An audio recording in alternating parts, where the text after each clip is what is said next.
Welcome to This Explainer. We're jumping right back in time today to witness one of the most massive turning points in human military history.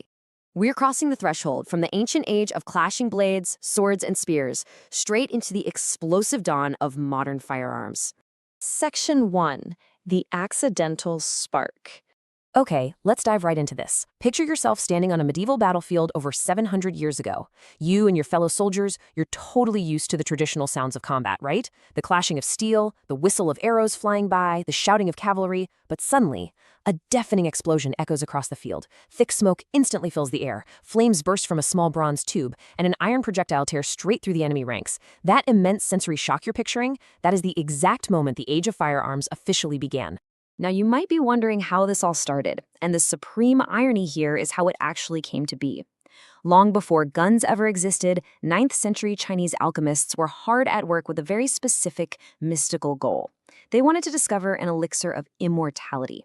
They were actively searching for eternal life, but instead of some magical health potion, they accidentally created the foundation for the deadliest weapons in history. They invented gunpowder.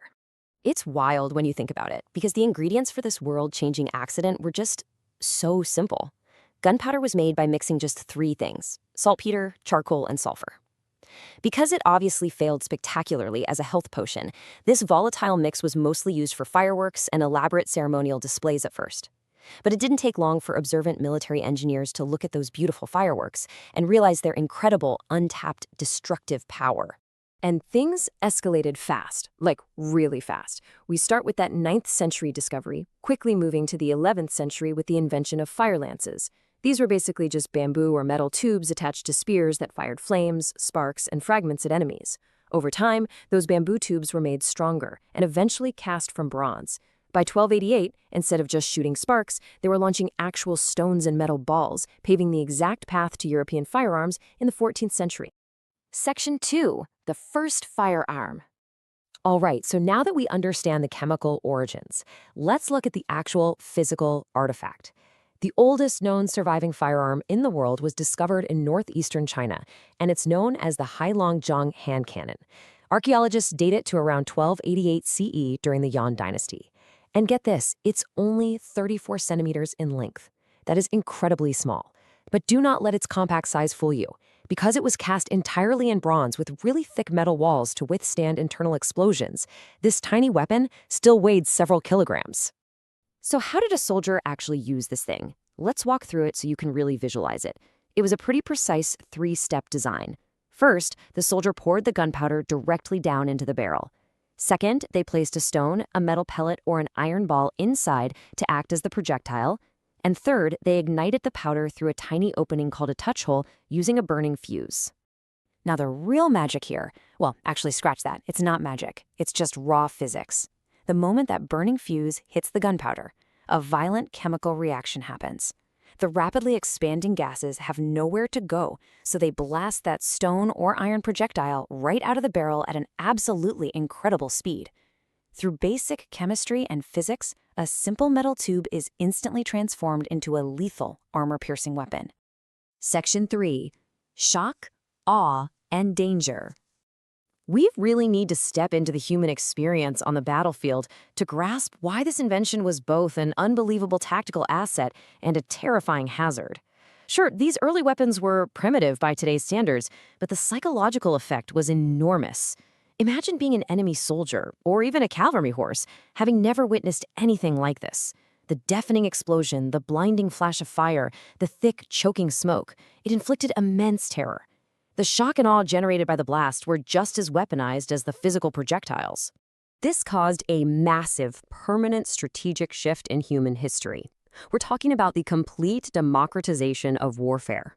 Think about traditional bows. They required years of intense physical training and muscle development to master. But early hand cannons, they allowed ordinary, hastily trained soldiers to wield devastating firepower after some relatively simple instruction. An army could suddenly field massive, lethal units in a fraction of the time. But hey, let's be real. This early tech was highly experimental and incredibly dangerous to the user. They were painfully slow to reload in the heat of battle and highly inaccurate at long distances. But the absolute worst part was the risk of explosion. If a panicked soldier overloaded the gunpowder, the sheer force could cause that thick bronze barrel to crack and shatter like a grenade, severely injuring or killing the person holding it. Section 4. Changing warfare forever. Even with those massive risks, Chinese forces successfully used them against rebels and invaders, and armies everywhere quickly realized their potential. The idea spread like wildfire. As trade routes flourished along the Silk Road and the massive Mongol Empire connected vast regions of Eurasia, the secret knowledge of gunpowder weapons moved rapidly westward. By the 14th century, this localized Chinese invention had reached the Islamic world, and eventually, European blacksmiths adopted the tech, casting their very own versions in iron and bronze. Within just a few generations, everything completely transformed. This single, primitive 1288 bronze tube sparked a direct, undeniable path to modern firearms. Military engineers continually improved the designs, making them safer and stronger. Bronze hand cannons evolved into matchlock arquebuses, which then evolved into muskets, eventually paving the exact technological path to the modern rifles and heavy artillery we see today. The ultimate strategic shift was just devastating for the old ways of war.